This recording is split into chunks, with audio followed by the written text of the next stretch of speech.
Hi class. I put together a few slides, 5 slides, to talk to you about something that I observed last semester and wanted to address, and that is students causing themselves what I consider to be undue stress as a result of their work habits.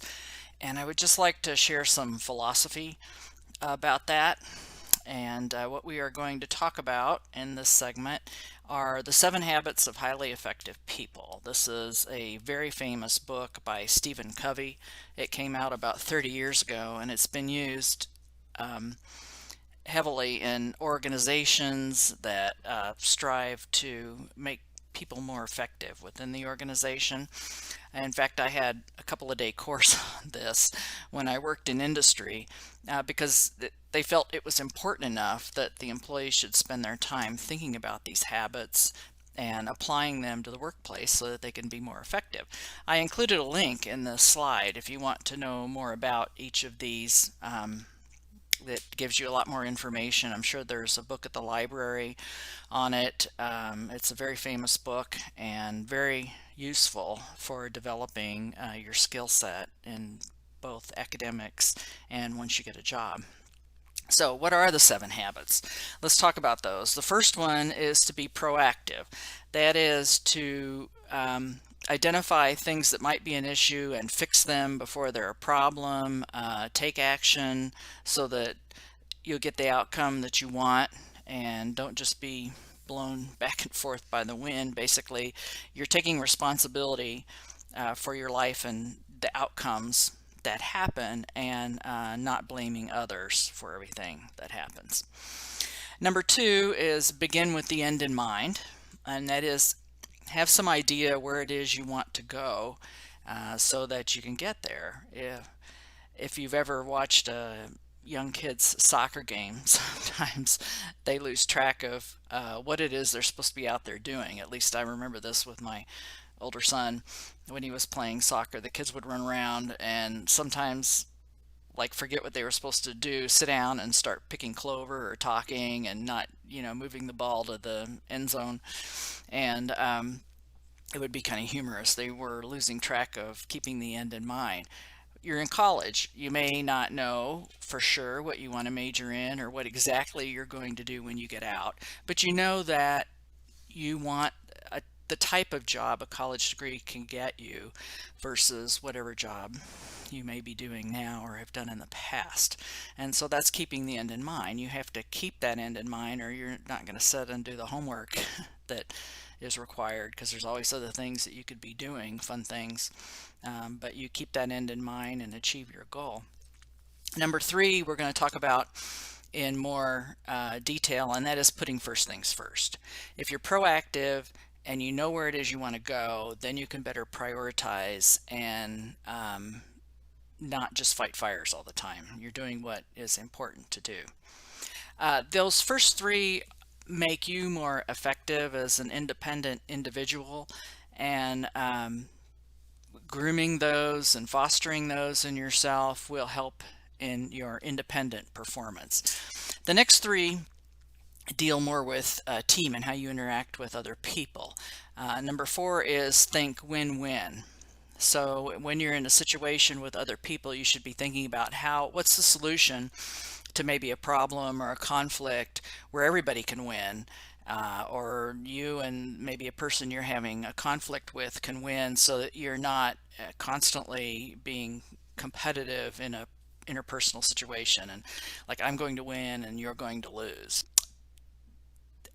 Like our politicians in Washington could do a better job of that and working to have a win-win situation instead of feeling like they're fighting all the time and one side wins, the other side loses. That's not good. Number 5 is seek to understand then to be understood. You've probably heard that. We have 2 ears and 1 mouth, and maybe that's because we should spend more time listening than talking and just making sure you understand the other side or the other person's opinion before you put yours out. Number 6 is synergize, and when we work with other people, many times 1 plus 1 doesn't equal 2, it equals 3. We can get more done, and there's a lot of sports analogies to this. A team that works together is going to be more successful than a team goes out on the field and they're all doing their own individual thing. They're not executing on the game plan. Working as a team and synergizing, we can accomplish more than if we just behave as individuals. And those three relate to our interdependence and our teamwork and how we work with others. And then the seventh one is sharpening the saw. And that is something that we should be doing throughout our whole life, and that is self-improvement, even at my age, which I won't say what it is. But I take workshops. I took an art workshop last weekend with a guy who is a master at doing pastels to improve my artwork. And I have two writing workshops coming up this year. You're in college. That's a huge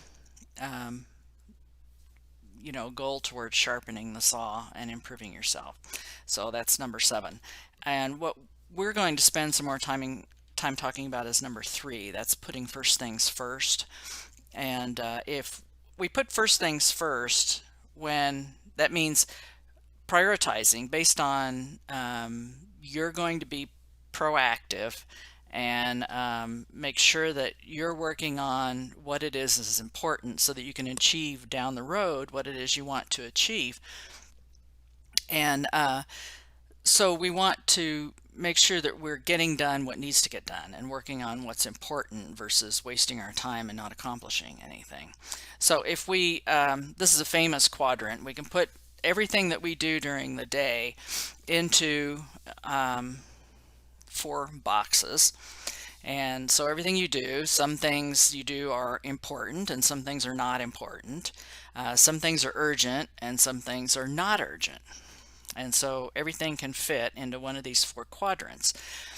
If you wait till the last day an assignment is due, or maybe even hours before it's due, you have this report to write, you're going to be at a higher stress situation and you're not going to do as good a work as you could do if you did this days ahead of time, let it sit for a day or two, go back, read it, revise it. That's a much lower stress situation, which would be working in quadrant 2 instead of quadrant 1. In quadrant 2, we plan ahead. We know what's important, what we have to get done. You know you have due dates on assignments. You plan ahead to do those days ahead and not on the last day that they're due, so that you can take time and do your best work and be under a much lower stress situation. So it may mean blocking time out on your calendar and not have to wait until the last day that something is due. And I bring this up because I could see last semester students emailing me the day something was due or hours before it was due saying, I don't know what to write, I don't understand this. And I'm not trying to discourage you from sending me an email like that, because I know it can happen to all of us. Just things happen and you end up in a firefighting or stress situation and you have a question. Yeah, send me the emails. But what I noticed is that like 2/3 of the class was not submitting an assignment until the last day that it was due, if not even hours or minutes within the time that it was due. And so there's no extra credit for submitting things early. I'm just saying that it would be a lot less stress for you if you work ahead, prioritize, get things done well in advance of when they're due. You'll do better work and be in a less stress situation. And so these habits that I talked about on the previous slides are considered very important for you to be a more effective individual in the workplace and in academics. And I know at this point in your career, you may have never seen these things or heard of these things. You may at some point in the future. I just think about them. You might want to go to the Covey site and just read in more detail if you have an interest in this. But let's think about not allowing things to waste your time. And invariably that happens to all of us. You know, the cell phone rings and it's a local area code, so I answer it and it turns out it's some robocall wanting me to renew my car warranty for a car like I don't even have anymore. Well, that was a total time waster. It was urgent, but it was totally not important, and it just wasted my time. And we all end up having things like that happen. But as much as possible, we want to focus on what's important in achieving the priorities that we want to achieve. And so if we practice being proactive and prioritizing, um, and getting assignments in sooner, not waiting to the last minute to write them, you'll be under less stress and less likely to blame others for that assignment being late or whatever. So if you have any questions about this, you know where to find me online, and I'll see you later.